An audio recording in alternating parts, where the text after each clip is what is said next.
Estamos aqui com o Leonardo Duarte, com mais um episódio do nosso Vozes do Design, nosso episódio 5. E o Leonardo, ele é egresso aqui do nosso curso de design. Atualmente ele trabalha no Mercado Livre, né, na parte de logística. É um prazer ter você aqui com o Gustavo e a Karen, que são nossos alunos aqui do curso de design do Unifoa. E eu vou começar te perguntando como é que você chegou, né, nessa empresa, no Mercado Livre e também no Itaú, que você trabalhou anteriormente.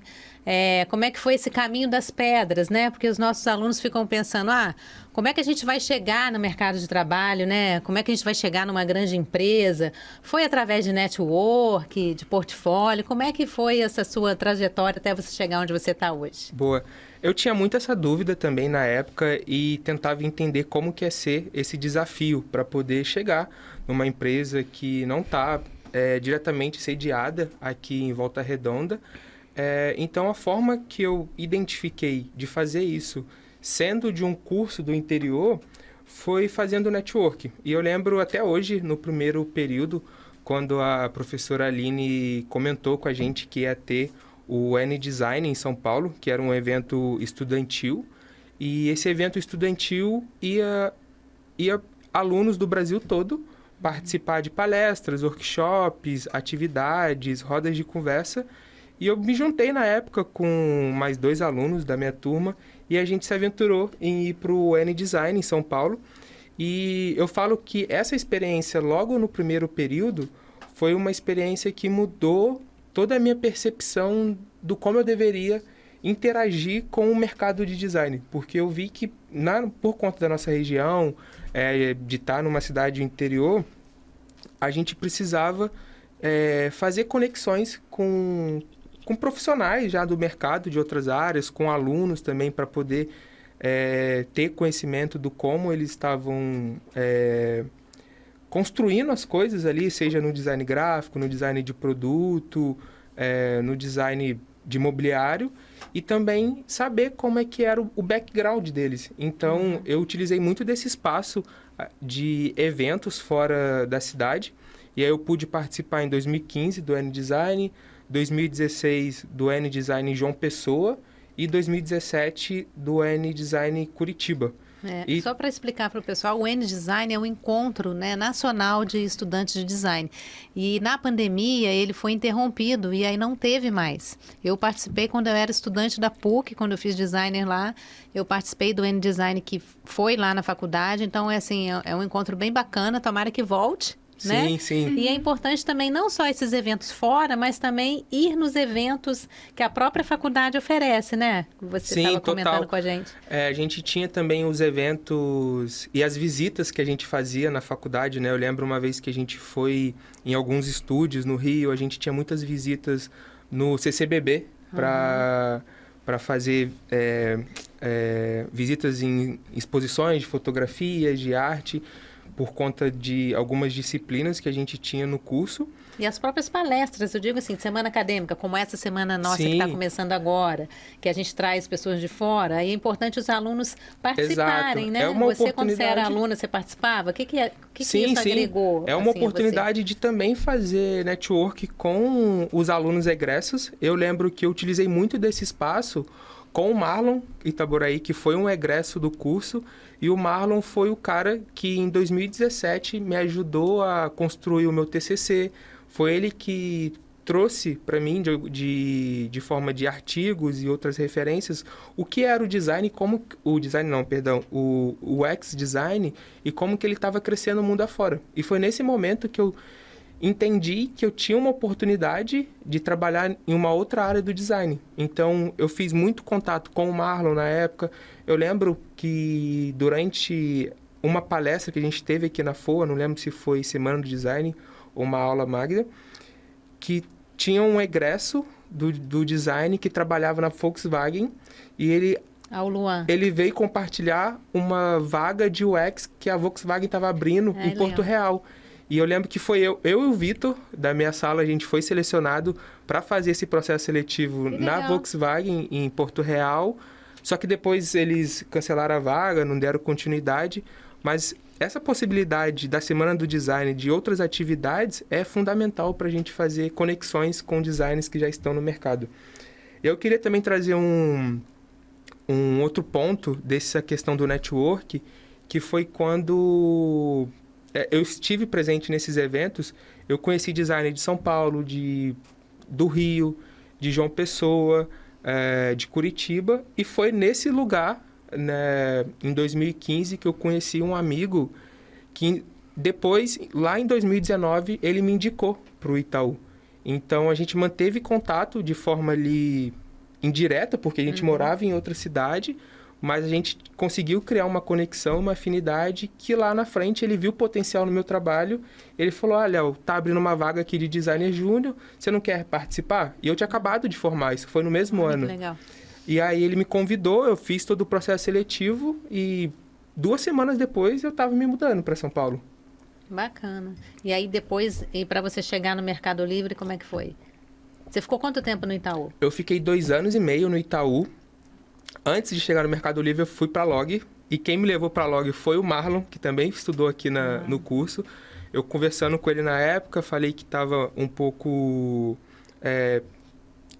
não estava gostando muito da dinâmica de trabalho ali. Eu estava com outros objetivos de desenvolvimento. Ele falou, Léo, eu tô indo para a Log.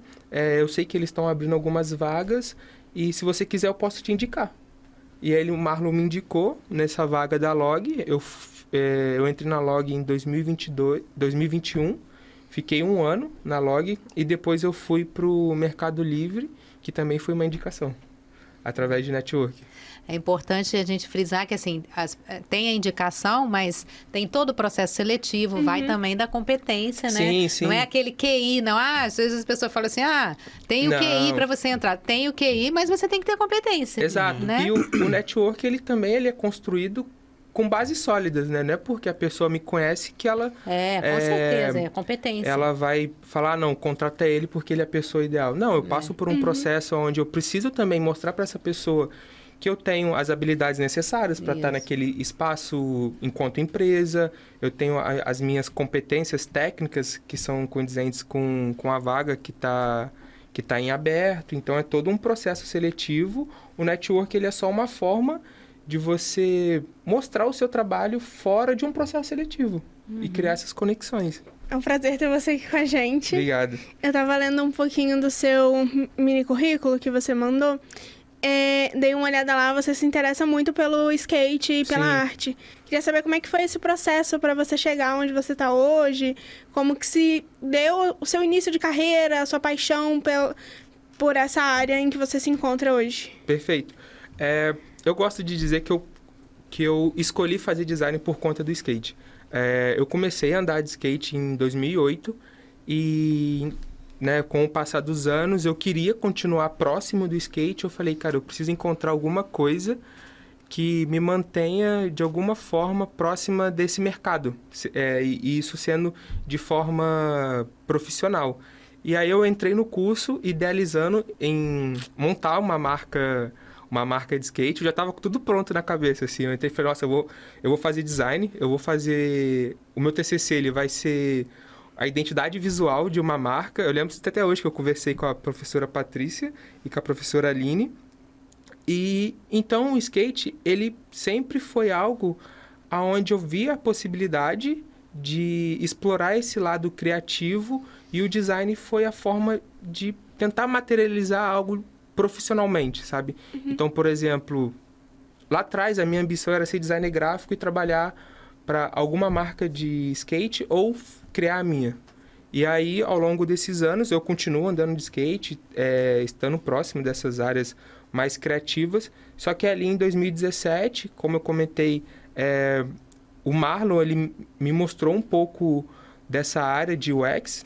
E eu falei, olha, aqui está tendo muitas oportunidades, muitas vagas no mercado, não só aqui no Brasil, mas mundo afora. E tentei fazer essa transição, na qual estou até hoje. É um prazer, Leonardo, ter você aqui. E eu queria saber como é que foi, né? Você tinha comentado no seu mini currículo também que você trabalhou aqui na região como social media. E também você seguiu depois para design no Itaú e depois de design de produto no de UI UX. Eu queria saber como é que você sente que a experiência de uma área impactou positivamente as que vieram depois, assim, Boa. no seu início de social media para mais para frente? Boa. Eu iniciei o meu trabalho aqui na região, na época na Actus, que era uma agência de publicidade e identidade visual ali na Vila. E eu posso dizer que os aprendizados que eu tive ali foram muito aprendizados de habilidades comportamentais, sabe? Onde eu precisava me portar de uma determinada maneira numa reunião, por exemplo, com um cliente, fazer o entendimento junto desse cliente para as necessidades que ele tinha ali com o seu negócio. Então, por exemplo, a gente precisava criar uma identidade visual, né? Nesse espaço, me possibilitou entender como que eu deveria me relacionar com esse cliente, sabe? E depois, quando eu cheguei no Itaú, que foi um mundo completamente diferente e muito grande, né? Quando eu cheguei no Itaú, eu tive uma autonomia completamente diferente e um contexto de trabalho muito grande, né? Eu saí de uma empresa que eu trabalhava com 8 pessoas para trabalhar num ambiente que era 6.000 pessoas. Nossa Senhora. Então, foi algo muito impactante e, ao mesmo tempo, até assustador, assim. Porque numa empresa grande, assim, né, nacional, desse porte, né, eles valorizam muito o design, né, o trabalho do designer. E isso é muito evidente, assim, né? Você deve ter visto bastante isso, essa diferença de tratamento daqui para lá, né? Sim, o scope ele era um pouquinho diferente. O meu trabalho ali dentro da agência, ele era um trabalho mais direcionado para mídias sociais, para identidade visual. E quando eu fui trabalhar com o UX no Itaú, que foi onde eu iniciei dentro de um contexto PF, trabalhando ali com pagamentos e transferência, existia uma burocracia e como que eu posso dizer? Um cuidado muito grande com aquilo que a gente estava fazendo, porque é um meio de pagamento que milhões de pessoas utilizam, né? Na época... Não pode ter erro, né? Não pode ter erro. Era home office ou era presencial? Não, era presencial. Isso foi antes da pandemia. Na época não tinha Pix ainda, né? Não tinha, exato. E eu até participei um pouquinho da fase bem inicial do projeto do Pix, mas eu consegui mais contribuir com algumas coisas ali na época que era TED, DOC e meios de pagamento, mas era um processo muito bem estabelecido, sabe? Então a gente precisava fazer um entendimento com os times de negócio, a viabilidade com os times de tecnologia para entender o que a gente teria escopo para desenvolver naquele momento, mas a gente tinha um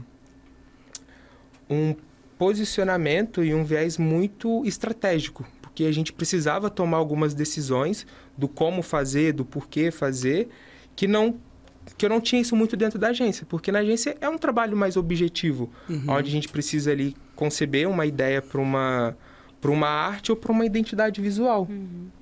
É uma outra área, né, do Sim, design que você acabou ramificação. aprendendo no mercado, né? Sobre o UI e o UX, eu tava lendo um pouquinho esses dias no LinkedIn, mas voltado para essa parte do web. Eu vi um post, um cara dizendo que às vezes a gente se prende muito na ideia de que o UI e o UX são voltados para o web, mas isso também interfere na experiência do envio do pacote, por exemplo, do que o cara recebe na casa dele. Eu queria saber um pouco como você trabalha atualmente, se é muito mais voltado para o web, se é mais voltado para a questão do recebimento da pessoa na casa dela, alguma coisa desse tipo assim.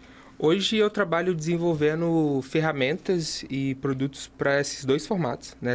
Esses dois dispositivos, tanto o mobile quanto o desktop, que a gente comenta, fala lá dentro. E no meu escopo hoje, dentro do Mercado Livre Envios, eu estou muito numa etapa de processamento interno. Então, todos os produtos e funcionalidades que eu desenvolvo são para usos internos de colaboradores que trabalham nos centros logísticos, né? Por exemplo, o que os usuários, né, que compram no Mercado Livre, eles acabam interagindo mais quando eles fazem um pedido e conseguem ver aquele tracking de quando que o pacote vai chegar na sua casa. Esse mesmo é um um lugar onde a gente precisa fazer um estudo muito grande de UX e de UI, porque a gente precisa contar uma história ali. Eu preciso dizer, é muito bacana, olha, porque o ele fala o horário, sim, né? exato, certinho, tipo né? o pacote, olha, ele está sendo processado daqui determinado tempo, ele vai sair desse centro logístico, ele vai para um centro logístico que estrategicamente está posicionado perto da sua residência, que vai receber esse pacote. Ele demonstra, por exemplo, que foi uma atualização recente, quando o entregador ele recebe a notificação no aplicativo dele que ele vai começar a rota de entrega do seu pacote. Então, você já recebe a notificação sabendo que O pacote saiu para entrega. Não, que o entregador, ele tá com o seu pacote na mão para entregar, tá e no não quando caminho. saiu. Tá no Porque- caminho já. Exato, no carro dele, ele tem 200 pacotes. E o seu vai ser, por exemplo, o 20º. Quando ele encerrou o anterior e ele vai iniciar a sua entrega, ele já vai te sinalizar que a pessoa está a caminho à sua residência para Muito fazer legal, a né? entrega. Bem Então, dinâmico. o UX, ele faz todo esse estudo de entender como contar essa história, se existe a necessidade por trás ou não, que é uma validação que a gente precisa fazer também, e como sintetizar isso na interface, seja ela mobile ou seja ela desktop, para trazer toda essa história de forma clara, né? Que está tendo essa movimentação da sua compra, vamos colocar assim. E que é Yeah. importante você também escutar o usuário, igual você falou assim, ver se tem essa necessidade. Aí a Exato. gente vê que é o design thinking na prática, né? Sim, Que é você escutar o usuário para você poder atender, né? eu vou falar um pouquinho disso hoje mais tarde. Ah, legal. E é muito bacana, né, que você, quando você está trabalhando com interfaces e coisas assim, especialmente para essa área, né, de logística e também de banco, que você já trabalhou, que você tem que trabalhar bastante com acessibilidade, né? E então eu imagino que deve ser bastante, sei lá, prazeroso, né? Quando você vê que uma ferramenta funciona para um usuário específico, né, que é um grupo muito específico de pessoas, mas que você consegue entregar a mensagem para eles, né? Sim, a gente tinha uma prática no Itaú que quando a gente fazia uma entrega nossa de design, a gente precisava criar uma especificação de acessibilidade. E o que era essa especificação? Basicamente, eu precisava contar como que o leitor de voz, o leitor de tela, ele deveria ler aquela interface para uma pessoa com dificuldade visual ou até mesmo sem visão nenhuma, ele pudesse entender o que estava sendo contado ali no seu aplicativo, né? Então, por exemplo, ele queria saber o seu saldo em conta. E o leitor de tela, ele faz toda essa leitura e conta para o usuário. Então, fazer essa especificação Transição. de acessibilidade e depois ver isso funcionando. A gente tinha...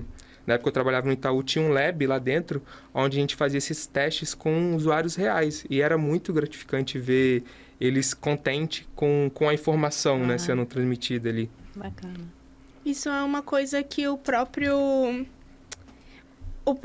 aplicativo faz essa transição? Tipo, vocês que comandam é uma coisa do telefone? É uma coisa... Existe essa função nativa no celular, mas a gente, enquanto designer, a gente diz como essa ferramenta tem que ler aquela interface. Então, a gente pode pensar, por exemplo, a leitura, ela precisa ser feita da esquerda para a direita e de baixo para cima. Então, eu colocava isso na especificação. Olha, a primeira coisa que vai ser lida aqui é o nome da pessoa que é responsável pelaquela conta. Depois, ele vai ler o texto mesmo, que era um título, saldo em conta. Depois, eu falava, depois do saldo em conta, você precisa ler o valor dessa conta. Aí, ao lado, geralmente tem um botão, que é aquele que oculta e desoculta o valor do saldo. Aí, o leitor de voz, ele também faz a leitura desse Aquele botão, olhozinho. para ele saber que ali ele precisa interagir, que ele pode interagir. E aí, a gente dava instrução, olha, se você quer ocultar, você vai tocar 2 vezes na tela. Se você quer desocultar, você vai tocar 1 vez, sabe? Também, a gente dava meios dele interagir com o aplicativo através do leitor. Isso é uma coisa que faz durante a própria criação. O site, por exemplo, tem isso? Ou hoje em dia não tem? Ou vai passar a ter? Sabe? Se eu não me engano, para fazer no site, precisa de um aplicativo à parte. Mas hoje, na época, quando eu fazia as especificações de tudo que ia para o aplicativo mobile, a gente precisava incluir na nossa entrega uma especificação de acessibilidade. Então, por exemplo, se eu desenhei 10 interfaces. As 10 interfaces precisavam conter essa especificação de acessibilidade, que era tudo que estava em tela, o leitor precisava identificar da forma correta e fazer a leitura. Isso é quase um trabalho de programação, ou não chega muito a isso? Não, porque era mais um viés mesmo de traduzir o que estava ali, sabe? Uhum. Então, a programação era um momento depois da entrega, onde eu finalizava o handoff e passava para o time de engenharia. E aí, além de desenvolver o visual, eles desenvolvem essa parte do como o leitor ele deve ler cada etapa, cada componente que a gente fala, cada título, subtítulo, texto corrido. Isso é bacana. Uma curiosidade minha aqui, é inteligência artificial, vocês usam? Sim, Como é que Patrícia. tá isso lá dentro do... Eu acho que não só falando pela empresa que eu estou atualmente, mas acompanhando a nível mercado mesmo, ali no LinkedIn e na mídia, de modo geral, eu acho que a inteligência artificial, ela chega para ficar, mas existe um ponto que a inteligência artificial ela não tem a verdade para tudo. E é aí que eu acho que entra o racional e a boa qualificação do design. Porque tudo que a inteligência artificial ela compartilha com a gente é refutável. Uhum. E aí eu acho que nesse momento entra o senso crítico, o quanto o usuário, o design, ele tem aprofundamento no contexto para a gente poder fazer uma separação da nossa solução, se a nossa solução entrega valor ou não. Então a inteligência artificial ela é uma ferramenta, um meio que pode sim ajudar a desenvolver e tornar até mais ágil o processo de design, igual você comentou do Design Thinking. Eu utilizo hoje o Design Thinking junto com a inteligência artificial, que eu consigo ter, por exemplo, espaços de mesas colaborativas com times de engenharia e produto, que a gente consegue agilizar o nosso processo de trabalho. Só que também cabe a mim analisar, no final, se aquilo que a IA está me sugerindo faz sentido para o meu contexto, porque ela não tem o meu contexto. É mais assim, uma ajuda, né? Um Exato, facilitador. Não é exato. que ela vai fazer tudo. E vai fazer tudo e ela vai, tomar o nosso trabalho, né? Acho que hoje existe esse medo também, que muitas áreas as pessoas estão achando que a inteligência artificial ela vai tomar o nosso emprego, as nossas funções. Porque, assim, a gente tem muito essa ideia de que tem algumas pessoas que, lógico, querem fazer tudo pela IA, e a IA faz tudo, e aí você não bota a mão na massa de jeito nenhum. Mas tem que ter também essa coisa do cuidado, né? De ser um aliado, de usar especificamente para algumas tarefas e depois revisar e tudo mais. E ali no seu processo de trabalho, vocês costumam usar... Você, por exemplo, costuma usar a IA, dá uma revisada, olha tudo, refaz, precisar...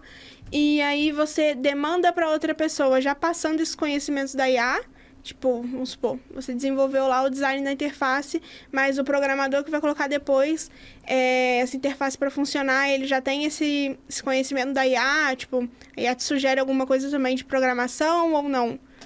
Eu sei que hoje o time de engenharia, eles usam IAs para algum processo, mas a IA que eu utilizo no meu processo é diferente do propósito que o engenheiro usa no trabalho dele. Uhum. Então, por exemplo, eu uso a IA... vamos tentar ilustrar. Eu preciso fazer uma análise heurística.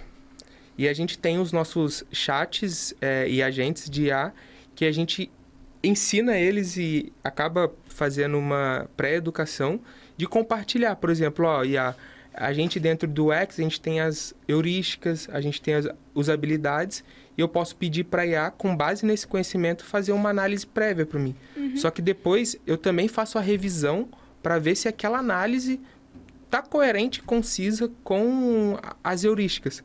Porque não é porque a IA fez que está certo. Uma coisa que a gente fala muito lá dentro do Mercado Livre é o entendimento do contexto do que a gente está propondo. E ainda mais nesse contexto de logístico. Porque sou eu que vou para os centros logísticos fazer os testes com as pessoas que utilizam as nossas ferramentas. Então eu consigo entender a real necessidade de cada um. E a IA ela não está ali para fazer esse entendimento dessa dor, dessa necessidade que eles têm ali no processo.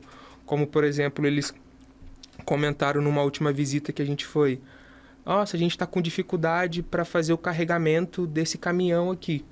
A IA não tem conhecimento, né? Então, eu preciso traduzir isso, absorver qual que é a dificuldade que eles estão tendo para fazer o carregamento do caminhão. E aí, com a ajuda da IA, eu penso numa proposta para facilitar o trabalho deles, que é carregar esse caminhão.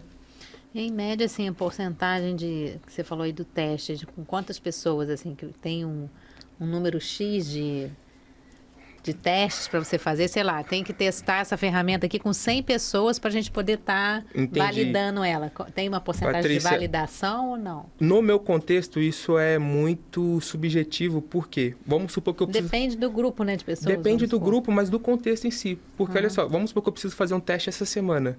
A gente está no mês de Black Friday. Se eu chego lá na operação, eles estão processando 500 mil pacotes. Como que eu paro um colaborador para fazer um teste? Então, eu preciso fazer todo um roteiro prévio, fazer um agendamento e entender esse cenário. Eu tento sempre testar com uma média ali de 5 a 7 colaboradores, usuários da minha funcionalidade. Mas, às vezes, já deu de não conseguir. Então, eu fiz 2 presencial e fiz 3 depois online. Mas esse presencial, ele é muito bom porque eu consigo também entender a dinâmica de trabalho, né? Como que eles interagem com o aplicativo. É um trabalho muito repetitivo, porque você está fazendo ali os processos, né, de carregamento. E então eu consigo entender essa dinâmica deles, o que eles têm dificuldade, como que eles param. E a gente também tem um suporte, que é o time de operações. Esse time de operações faz esse acompanhamento diário e traz para a gente também essas necessidades que eles sentem ali no dia a dia. E lá no Mercado Livre você também é presencial ou tem alguns dias home office? Como que funciona? Hoje a gente está com uma presencialidade de 1 vez a cada 3 meses. Caraca. Mas eu vou mais. Gente, que sonho.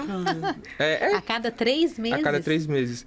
Isso e é só vocês para... aí se encontram o quê? Para uma reunião, para checar? Não, o meu coisa? time... Como é que é? O meu time hoje, eu sou o único que estou em São Paulo. Os outros designers do meu time estão em Florianópolis. O meu coordenador, a minha gerente e os outros designers estão em Buenos Aires.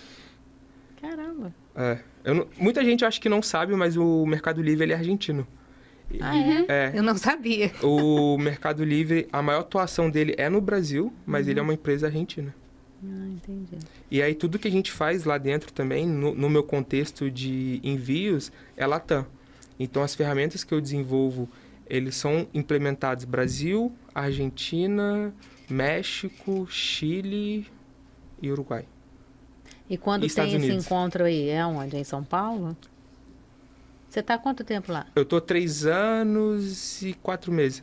Tá bastante tempo. Parte do time está presencial, porque tem os outros times ali, por exemplo, a minha gerente, ela tem mais 2 times. Então, tem gente em São Paulo, por exemplo, eu tenho um tech lead que ele está em São Paulo. Então, às vezes, a gente combina de ir para o escritório, que a gente chama lá de Melicidade, e faz um café, faz uma work session para trabalhar em algo específico. É bacana. Não sabia que funcionava assim, não, que era quase que 100% home Online, office. Hoje acho que é quase uma exceção. As outras empresas que eu observo ali no LinkedIn, a maioria já está num modelo híbrido mesmo, de pelo menos 1 vez por semana ou 2. Como que funciona essa questão das demandas? Que você falou, os seus superiores são de Buenos Aires, né? Sim. Como que funciona essa questão da demanda? Porque às vezes uma coisa que a pessoa precisa para, sei lá, daqui 1 hora, a sua 1 hora aqui já são 8 da noite, mas as Entendi. pessoas são mais cedo. A gente não trabalha nesse formato. Dentro de tecnologia, a gente trabalha muito numa metodologia de sprints, sabe? Então, a gente tem ali 2 semanas para tentar desenvolver algo específico para uma necessidade. E se a gente vê que dentro dessas 2 semanas, o que a gente precisa entregar não dá tempo, a gente começa a dividir essas entregas em pequenas entregas para os outros times não ficarem com tempo ocioso. Então, por exemplo, esse caso de ter uma demanda para daqui 1, 2 horas quase não existe. Por exemplo, o que eu estou trabalhando hoje, ele foi pensado no início do ano, no planejamento anual da empresa, né? Porque a nível diretoria mesmo, executivo, eles já vêm fazendo todo esse planejamento e identificação do que a gente precisa trabalhar para o ano seguinte, e a gente faz essa divisão por trimestre. Então, tem, por exemplo, o Q1, que é o primeiro trimestre, o Q2, o Q3 e o Q4, e aí a gente completa esses 12 meses. Semana passada eu estava conversando com a minha gerente e ela comentou que ela já estava participando de mesas de trabalho que os times de produtos, os times de tecnologia estavam levantando quais seriam os projetos de 2026. E aí depois a gente faz o entendimento para entender também a necessidade de cada projeto, se é um projeto que tem muita prioridade ou se é um projeto que tem menos prioridade, para poder colocar ali nessa divisão dos trimestres. E quantos designers tem lá Hoje no na Mercado equipe lá? Livre, Latam... Trabalhando com você, assim. Vou falar da diretoria como um todo, do Mercado Livre. Tem 1.500 designers. Latam. Viu, gente? Brasil... Temos mercado de trabalho. Sim. Brasil... 1.500? 1.500. Eu acho que Brasil deve ter cerca de 350, 400. Aí tem design... Brasil, Várias Argentina, México... outros Muita países. gente. E é muito bacana, né, que você comentou sobre trabalhar com os colaboradores também, né? Isso é muito coisa do design thinking, que a gente vai estar trabalhando, né, a empatia de entender com quem que a gente está trabalhando, né? Quais são nossos usuários finais, nem os finais, né, mas os que estão ali no caminho. E eu gostaria de saber também o que você aprendeu, né, sobre a cultura do design, né, em empresas grandes assim como Itaú, Mercado Livre. Boa. Eu acho que para a gente ter uma cultura forte dentro de uma empresa grande, ela começa muito nesse ponto que eu comentei, que é ter designers em mesas executivas. Porque é nesse momento que começa a fazer toda a priorização e o designer está nessa mesa para ajudar a priorizar o que precisa ser desenvolvido. Então, se a gente tem um designer e um UX nessa mesa, ele consegue trazer uma perspectiva, um viés de experiência e de uma boa usabilidade para os temas que precisam ser desenvolvidos. Então, o design ele ajuda também nesse contexto estratégico, sabe? E aí, algumas práticas que eu percebi que ajudou muito a fortalecer essa cultura de design, por exemplo, no Itaú a gente tinha uma dinâmica que a gente trabalhava 80% do nosso tempo dedicada aos nossos times ali de negócio, né, as nossas squads, e 20% a gente trabalhava em evoluir a disciplina. E era uma dinâmica muito legal, porque era todas as quartas-feiras a gente se juntava num andar, todos os designers, e a gente tinha grupos para trabalhar em diferentes temas.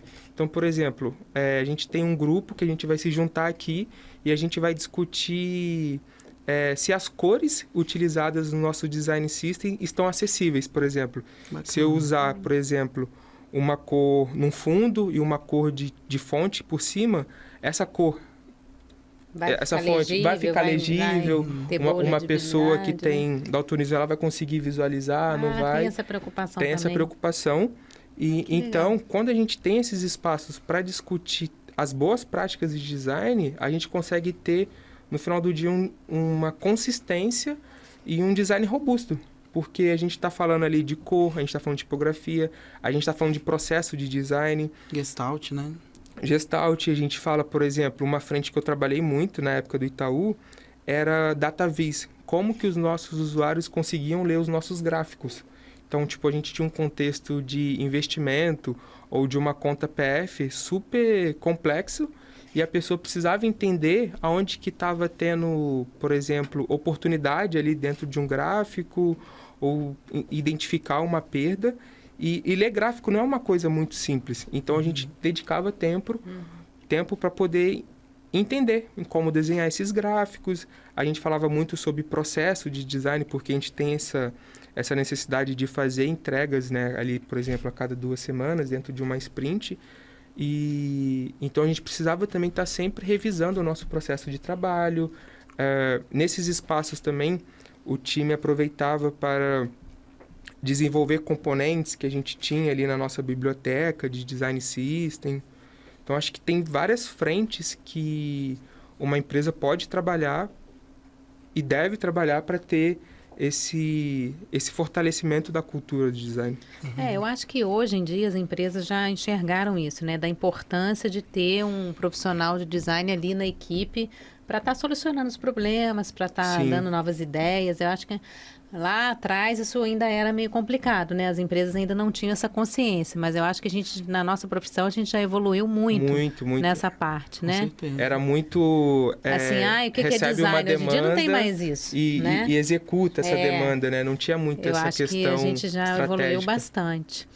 E assim, o que você deixa aí de mensagem para os nossos, né? Os nossos alunos aí que estão formando na área, né, do design, para eles conquistarem um lugar, né, de destaque, assim, igual você conquistou, da importância também que a vida universitária, né, que da dedicação nas disciplinas, em que isso vai ajudar eles também no mercado. Com a diferença daquele aluno que se preocupa em fazer um bom trabalho, né, para ele ter para o portfólio, às vezes até quem não fez isso, não teve uma oportunidade legal. Como que foi você, assim, como aluno? Você era um aluno dedicado, você fazia isso, te Sensível ajudou? Comentar sobre isso. O que você dá, assim, uma dica para eles? Patrícia, eu tenho 3 dicas. Uma é uma que a gente já comentou anteriormente, que é o network.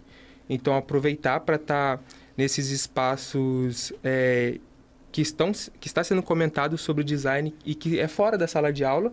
Então, em eventos que o curso proporciona, visitas e também em eventos por conta própria, porque você sai da sua zona de conforto e buscar, né, buscar o mercado, buscar interagir com essas pessoas que já estão no mercado e entender também como eles fizeram para estar ali, porque todo mundo tem o seu processo de construção de carreira.